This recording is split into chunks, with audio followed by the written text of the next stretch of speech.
அனைவருக்கும் வணக்கம். இன்று 12 மே எஸ்டிடி சர்டிஃபிகேட் வெரிஃபிகேஷன் எப்படி இருந்தது, அங்கே போயிட்டு வந்தவங்க என்ன ஃபீட்பேக் கொடுத்துருக்காங்க, நம்ம என்ன சேஞ்சஸ் பண்ணணும், நாளை மறுநாள் சிவிக்கு போகிறவங்க எப்படி தயாராகிறது எல்லாத்தையும் நம்ம டீட்டெயிலாக பார்க்க போகிறோம். தயவுசெய்து இந்த வீடியோவை முழுமையாக பார்த்து லைக் பண்ணி நம்ம சேனலை சப்ஸ்கிரைப் பண்ணி சப்போர்ட் பண்ணுங்கள். இது போன்ற முக்கியமான தகவல்களை நம்ம ஷேர் பண்ண தயாராக இருக்கோம். தயவுசெய்து இந்த வீடியோவை முழுமையாக பார்த்துட்டு நாளை மறுநாள் சிவிக்கு போங்க. ஃபர்ஸ்ட் ஆஃப் ஆல் இன்றைக்கி எல்லாருக்குமே வாழ்த்துக்களை நான் தெரிவிச்சுக்கிறேன். இன்றைக்கி போன எல்லாருக்குமே கட்டாயம் வேலை அப்படின்றது உறுதி. சரி, இன்றைக்கி நம்ம சிவியில் என்ன நடந்தது அப்படின்றத ஒன் பை ஒன்னாக பார்த்துருவோம். எல்லாருமே சிவிக்கு போனப்போ ஒவ்வொருத்தரையும் நான் நேற்று சொல்லியிருந்த மாதிரி தான் அந்த ஆர்டர் வைஸாக தான் உட்கார வச்சுருக்காங்க. ஒவ்வொருத்தரையும் அந்த ஆர்டர் வைஸ் தான் உட்காரணும். நம்ம பாட்டுக்கு ஒரு இடத்துல போயிட்டு உட்காரக்கூடாது. கரெக்டாக உங்கள் ஹால் நம்பரை பார்த்து உள்ளே போனீங்கன்னா அந்த பெஞ்சில் ஆர்டர் வைஸாக உட்கார வச்சுருக்காங்க. நெக்ஸ்ட்டு பார்த்திங்கன்னா ஒவ்வொருத்தரையும் கூப்பிட்ருக்காங்க. அப்படி கூப்பிடும் பொழுது கூப்பிட்ட உடனே உங்கள்கிட்ட என்ன பண்ணியிருக்காங்கன்னா ஒரு பிரிண்ட் அவுட் ஒன்று கொடுப்பாங்க. அதில் நீங்கள் அப்ளிகேஷனில் ஃபில் பண்ண முக்கியமான விஷயங்கள் எல்லாமே இருக்கும். உங்களுடைய நேமு, நீங்கள் ஸ்பெஷல் பிஎட் படிச்சிருக்கீங்களா, டிசேபிலிட்டி என்ன இருக்குது, அப்படி இல்லைன்னா அதை பற்றி டீட்டெயில்ஸ் கொடுத்துருப்பாங்க. அடுத்தது கம்யூனிட்டி இருந்தால் நீங்கள் என்ன கம்யூனிட்டி, அதனுடைய சர்டிஃபிகேட் நம்பர் என்ன, அது எல்லாமே கொடுத்துருப்பாங்க. உங்கள் ஃபாதர் நேமு எல்லாமே, சரிங்களா, முக்கியமான டீட்டெயில்ஸ் எல்லாமே அதில் இருக்கும். நெக்ஸ்ட்டு பார்த்திங்கன்னா உங்கள்கிட்ட இந்த கொடுக்குறத நீங்கள் கவனமாக பார்த்துக்கணும். ரெண்டாவது, நம்ம இந்த சர்டிஃபிகேட்ஸ்லாம் எடுத்துகிட்டு போக சொன்னீங்களா, அதில் ஒரு சில சேஞ்சஸ் இருக்குது. அதாவது நம்ம என்ன சொல்லியிருந்தோம், ஏற்கனவே ஒரிஜினல்ஸ் எல்லாமே ஒரு செட்டு வைக்கணும். அதோட நீங்கள் ஒரிஜினல்ஸ் மேலே என்ன பண்ணணும், கால் லெட்டர் வைக்கணும்னு சொல்லியிருந்தோம்.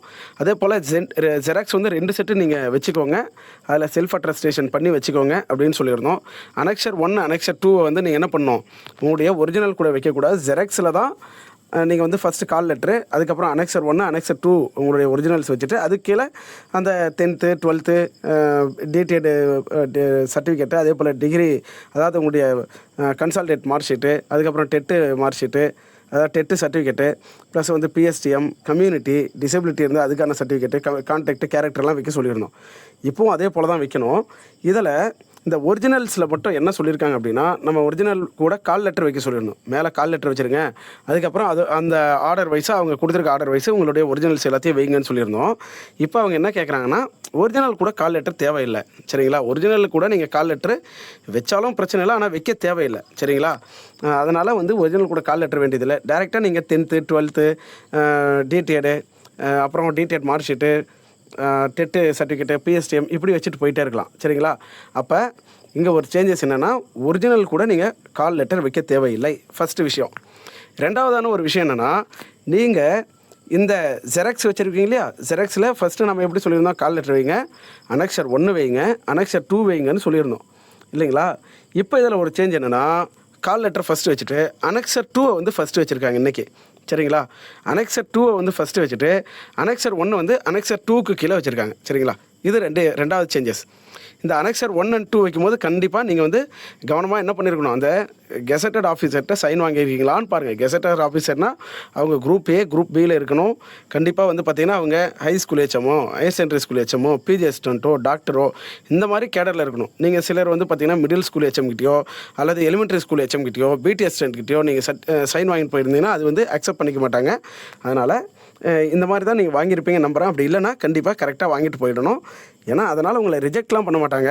ஆனால் மறுபடியும் நீங்கள் அதை கரெக்ஷன் பண்ணி வாங்கிட்டு வாங்கன்னு சொல்லுவாங்க. நீங்கள் அங்கேயே கூட வாங்கலாம், யார்ட்டையாவது கேட்டு வாங்கலாம், ஏன்னா அங்கேயும் இருப்பாங்க. பட் அது நமக்கு தேவையில்லாமல் ஒரு சிரமத்தை ஏற்படுத்துன்றனால இதை கவனமாக பார்த்து எடுத்துகிட்டு போங்க.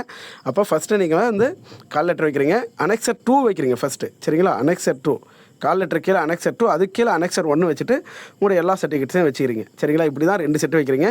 அந்த ஜெராக்ஸ் எல்லாத்துலேயுமே, சரிங்களா, கால் லெட்டரை விட்டுருங்க, அனெக்சர் 2 அனெக்சர் 1 விட்டுட்டு இது எல்லா சர்டிஃபிகேட்லேயுமே கீழே என்ன பண்ணணும், செல்ஃப் அட்டஸ்டட் பை அப்படின்னு போட்டு உங்களுடைய சிக்னேச்சர் போட்டிருக்கணும், கட்டாயம் போட்டிருக்கணும். அதை கண்டிப்பாக பார்ப்பாங்க. அதே போல் இந்த கான்டாக்டு, கேரக்டர் இதையெல்லாம் பார்த்திங்கன்னா, நீங்கள் எக்ஸாமில் என்ன அப்ளை பண்ணியிருந்தாலும் ஒன்றும் பிரச்சனை இல்லை. இப்போ உங்கள்கிட்ட நீங்கள் கரெக்டாக வாங்கியிருக்கீங்களா, அதை நீங்கள் அவங்ககிட்ட கொடுத்தா போதும். அதையெல்லாம் ரொம்ப நோண்ட மாட்டாங்க, சரிங்களா. உங்களுடைய கான்டாக்ட் சர்டிஃபிகேட்டை எடுத்து பார்ப்பாங்க. லாஸ்ட் ஸ்டடி இன்ஸ்டியூட்டில் டிசியில் நீங்கள் காட்டுறீங்கன்னு வச்சுக்கோங்க, குட்டுன்னு இருந்தால் ஓகே, அவ்வளோதான். குட்டுன்னு இருந்தால் ஓகே, வேறு எதுவுமே பண்ண மாட்டாங்க. அதில் அவங்க என்ன தப்பாக இருக்குது கரெக்டாக இருக்குது அதெல்லாம் பார்த்துட்டு இருக்க மாட்டாங்க. அதே போல் கேரக்டரும் அப்படி தான், சரிங்களா. அவங்க கொடுத்துருக்க அவங்க சொல்லியிருக்க மாதிரி நீங்கள் வச்சுட்டு இருந்தீங்கன்னா போதும், மற்றபடி ஒன்றுமே இல்லை. அப்போ லாஸ்ட்டாக வாங்கினது இருந்தாலும் பிரச்சனை இல்லை, இப்போ வாங்கியிருந்தாலும் அது பிரச்சனை இல்லை. ஓகேங்களா? ரெண்டாவது விஷயம், அடுத்து ஒரு முக்கியமான விஷயம் பார்க்க போகிறோம். அவங்க என்னையெல்லாம் நோட் பண்ணுவாங்க அப்படின்றத நம்ம தெளிவாக பார்க்குறோம். இப்போ அவங்க ஒரு பிரிண்ட் அவுட் கொடுப்பாங்கன்னு சொல்லியிருந்தேன். அதில் நீங்கள் எக்ஸாம் அப்ளை பண்ண எல்லா விஷயமும் இருக்கும். சப்போஸ் இப்போ கொஞ்ச நாளைக்கு முன்னாடி ஏதாவது கரெக்ஷன் இருந்தால் அதை சரி பண்ணுறதுக்கான ஒரு வாய்ப்பு கொடுத்தாங்க இல்லைங்களா? அந்த கரெக்ஷனில் நீங்கள் சரி பண்ணுறதுக்கு கொடுத்தது அந்த டீட்டெயில்ஸ் அதில் வந்திருக்கா பாருங்கள். சப்போஸ் சார் நான் வந்து என்னுடைய கம்யூனிட்டி சர்டிஃபிகேட்டில் ஒரு சேஞ்சஸ் கொடுத்துருந்தேன் சார், அந்த சேஞ்சஸ் இல்லாமல் இது பழைய நான் முன்னே அப்ளை பண்ணும்போது கொடுத்த அந்த சர்டிஃபிகேட் நம்பர் தான் சார் வந்திருக்கு அப்படின்னா நீங்கள் அவங்கக்கிட்ட சொல்லணும், சார் இந்த மாதிரி டிஆர்பிலேருந்து ஒரு வாய்ப்பு கொடுத்தாங்க எங்களுக்கு கரெக்ஷன் பண்ணுறதுக்கு, அந்த வாய்ப்பை நான் பயன்படுத்தி கரெக்ஷன் பண்ணியிருந்தேன், ஆனால் அது சேஞ்சஸ் ஆகி வரலைங்க சார், இப்போ இதே வந்திருக்கு அப்படின்னு சொல்லி நீங்கள் அதை மாற்றி கொடுக்கணும். சரிங்களா? கண்டிப்பாக கம்யூனிட்டி சர்டிஃபிகேட் அப்படின்றது ஃபாதர் நேமில் தான் இருக்கணும். ஹஸ்பண்ட் நேமில் உங்களுடைய கம்யூனிட்டி சர்டிஃபிகேட் இருந்தால் கண்டிப்பாக உங்களை வந்து ஜென்ரலில் கொண்டு வந்துடுங்க. அதனால் சப்போஸ் நீங்கள் அப்ளை பண்ணும்போது உங்களுடைய ஹஸ்பண்ட் நேமில் இருக்க கம்யூனிட்டி சர்டிஃபிகேட் கொடுத்துருந்தாலும் இப்போ நீங்கள் உங்கள் ஃபாதர் நேமில் இருக்க கம்யூனிட்டி சர்டிஃபிகேட்டை கொடுத்து அதனுடைய நம்பரை அங்கே எழுதி கொடுத்துருங்க. அப்போ உங்களை எந்த வித்திலும் வைக்க மாட்டாங்க, கரெக்டாக கொண்டு வந்துடுவாங்க. சரிங்களா? இது வந்து நீங்கள் கண்டிப்பாக அந்த கரெக்ஷன் திருத்தத்தில் போட்டிருக்கணும். திருத்தத்தில் நீங்கள் போடாமல், ஏன்னா முக்கியமான விஷயம் இல்லைங்களா கம்யூனிட்டி அப்படின்றது. ஸோ நீங்கள் அப்போ போட்டிருந்தால் தான் இதை வந்து அக்செப்ட் பண்ணிப்பாங்க. குறிப்பாக நீங்கள் கம்யூனிட்டியை வந்து கரெக்டாக சொல்லியிருக்கணும். இப்போ வந்து ஒருத்தர் எம்பிசினா எம்பிசின்னு சொல்லணும், பிசினா பிசின்னு சொல்லணும், ஜென்ரல்னு சொல்லணும்.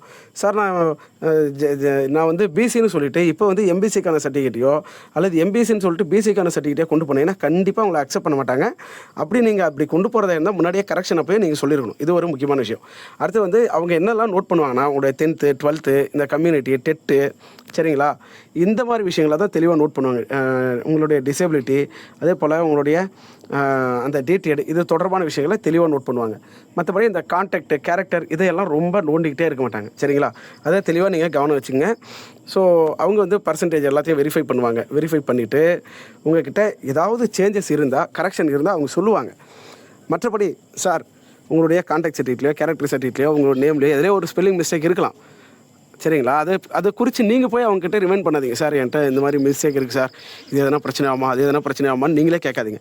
நீங்கள் முக்கியமான சர்டிஃபிகேட்ஸ் எல்லாமே கொடுத்துட்டீங்க. அவங்க அதில் ஏதாவது கரெக்ஷன் இருந்தால் அவங்க சொல்லுவாங்க. அவங்க சொல்லனா நீங்கள் அமைதியாக விட்டுருங்க. சரிங்களா? ஏன்னா முக்கியமான சர்டிஃபிகேட்ஸ் தான் அவங்க செக் பண்ணுவாங்க. அடுத்த ஒரு விஷயம் என்னென்னா, நீங்கள் இப்படி கொடுத்துட்டு நீங்கள் என்ன பண்ணணுன்னா, எல்லாம் அவங்க வெரிஃபை பண்ணி முடித்ததுக்கப்புறம் சர்டிஃபிகேட்ஸ் வாங்கும்போது கவனமான, நேற்றே சொல்லியிருந்தேன், ஒரிஜினல்ஸ் எல்லாத்தையும் வாங்கி வெரிஃபை பண்ணிக்கிட்டு எல்லாத்தையும் அடுக்கி வச்சு செக் பண்ணிக்கிட்டு அதுக்கப்புறம் அங்கே என்ன பண்ணணும், நான் எல்லா சர்டிஃபிகேட்டையும் வாங்கிட்டேன் அப்படின்னு கையெழுத்து போட்டு கொடுக்கணும். கையெழுத்து போட்டு கொடுத்துட்டு தெளிவாக அவங்ககிட்ட கேட்டுங்க, ஏதாவது மிஸ்டேக் எந்த இருக்கா அப்படின்றத கேட்டுக்கிட்டு அதுக்கப்புறம் நீங்கள் வாங்க. இது மட்டும்தான் நான் இன்றைக்கி சொன்ன விஷயங்கள் தான் நடந்திருக்கு. மற்றபடி இன்றைக்கி சர்டிஃபிகேட் வெரிஃபிகேஷன் ரொம்ப ஸ்மூத்தாக நடந்திருக்கு, எந்த இஷ்யூஸுமே கிடையாது. நான் சொன்ன சேஞ்சஸ் மட்டும் நீங்கள் ஞாபகம் வச்சுங்க. ஒரு டைம் சொல்லிடுறேன், ஒரிஜினலோட கால் லெட்டர் வைக்க தேவையில்லை. ரெண்டாவது, இந்த ஜெராக்ஸ் செட் வைக்கிற இடத்துல உங்களுக்கு வந்து அந்த அனெக்சர் 1, அதாவது கால் லெட்டர் அனெக்சர் 1 வந்து ஃபஸ்ட் வைக்காமல் அனெக்சர் 2 வச்சுருக்காங்க. அனெக்சர் 2 வச்சுட்டு அதுக்கப்புறம் அனெக்சர் 1 வைக்கிறாங்க. இதுதான் சேஞ்சஸ். மற்ற எல்லாமே அப்படியே தான் நான் ஏற்கனவே சொல்லியிருந்த மாதிரி தான் இருக்குது. ஸோ நீங்கள் எல்லாருமே நல்லபடியாக சர்டிஃபிகேட் வெரிஃபிகேஷன் முடிச்சுட்டு வாங்க. எல்லாருக்குமே நிச்சயமாக வேலை கிடைக்கும். விரைவாகவே ப்ரொவிஷனல் செலெக்ஷன் லிஸ்ட் அப்படின்றது வரும். இது தொடர்பான மற்ற அப்டேட்ஸ் எது வந்தாலும் நான் வந்து ஷேர் பண்ண தயாராக இருக்கேன். தயவுசெய்து நம்ம சேனலை சப்ஸ்கிரைப் பண்ணி ஃபாலோ பண்ணி வச்சுங்க. ஏன்னா அப்போ தான் உங்களுக்கு அப்பப்போ வர அப்டேட்ஸ் வந்து நம்ம ஷேர் பண்ணுவோம். நன்றி.